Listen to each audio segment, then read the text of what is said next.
Assalamualaikum warahmatullahi wabarakatuh. Kami dari kelompok 5 ingin mempresentasikan kelompok kami yang berjudul Pendidikan dan Pembangunan.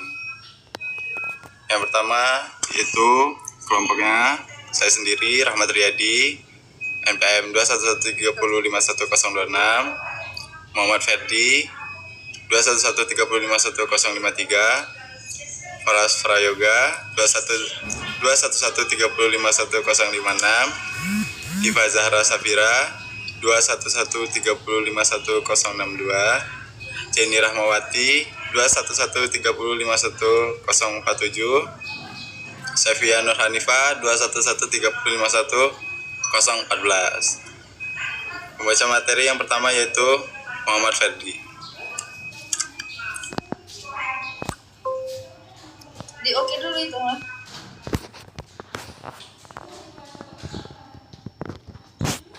Pendidikan dan pembangunan. Pendidikan menduduki posisi sentral dalam pembangunan karena sasarannya adalah peningkatan kualitas SDM. Oleh karena itu, pendidikan juga merupakan alur tengah pembangunan dari seluruh sektor pembangunan. Terdapat suatu kesan bahwa persepsi masyarakat umum tentang arti pembangunan lazimnya bersifat menjurus. Pembangunan semata-mata hanya lingkup pembangunan material atau pembangunan fisik berupa gedung, jembatan, pabrik, dan lain-lain.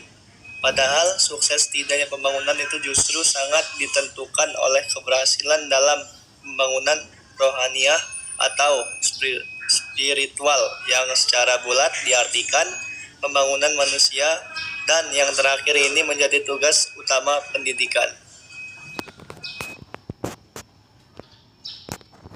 Esensi pendidikan dan pembangunan serta titik temunya.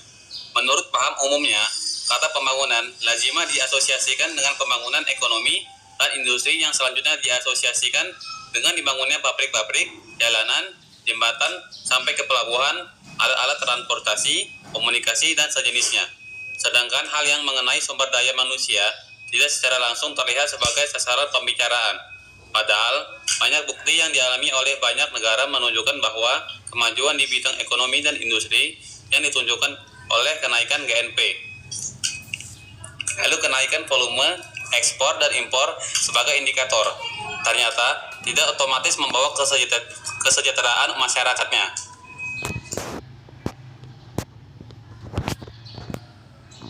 Sumbangan pendidikan pada pembangunan. Pendidikan sebagai upaya yang bulat dan menyeluruh hasilnya tidak segera dapat dilihat. Ada jarak penantian yang cukup lama antara dimulainya proses usaha dengan hasil yang dicapainya. Jika dipandang sebagai sistem makro, maka pendidikan merupakan sebuah komponen atau bagian dari pembangunan. Sumbangan pendidikan terhadap pembangunan dapat dilihat dari beberapa segi.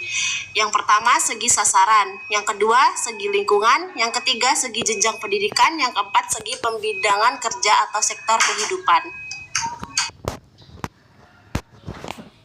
Keragaman persepsi konsep pembangunan. Terdapat pula ahli yang berpendapat seperti yang dinyatakan oleh Fletcher pada 1976.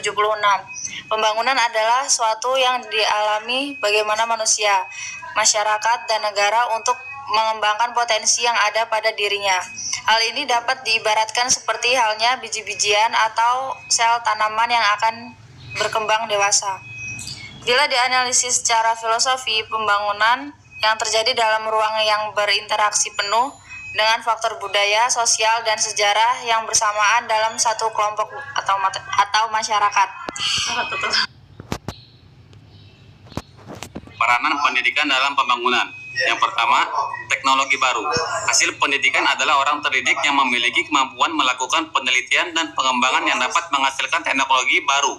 Lembaga-lembaga penelitian dan pengembangan seperti Lembaga Ilmu Pengetahuan Indonesia, badan-badan penelitian dan pengembangan di setiap departemen, dan sebagainya.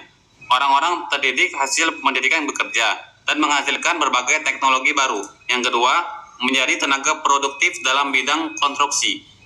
Orang-orang yang terdidik hasil pendidikan juga masuk dan aktif bekerja di bidang konstruksi yang menghasilkan rancang bangun berbagai macam pabrik dan perusahaan. Pabrik-pabrik ini yang akan menghasilkan berbagai barang kebutuhan hidup dan jasa. ketiga menjadi tenaga produktif yang memiliki barang dan jasa. Orang-orang terdidik hasil pendidikan menjadi pula masukan dalam pabrik-pabrik dan perusahaan-perusahaan sebagai tenaga kerja produktif yang memproses produksi barang-barang kebutuhan hidup dan jasa. Dengan demikian adalah penghasilan barang dan jasa yang diperlukan masyarakat. 4. Pelaku generasi dan penciptaan budaya. Orang-orang terdidik hasil pendidikan tidak merevisi kebudayaan masa akhirnya, tetapi juga sekaligus individu-individu atau kelompok individu yang melakukan perbaikan dan penciptaan unsur budaya baru berdasarkan budaya lama yang telah penyimpanan.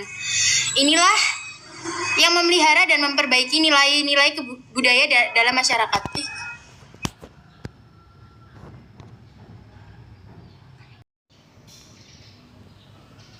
Baiklah, sekian presentasi kami. Apabila ada salah kata atau kekurangan, kami mohon maaf. Kepada Allah kami mohon ampun. Sekian presentasi kelompok kelima, saya akhiri. Assalamualaikum warahmatullahi wabarakatuh.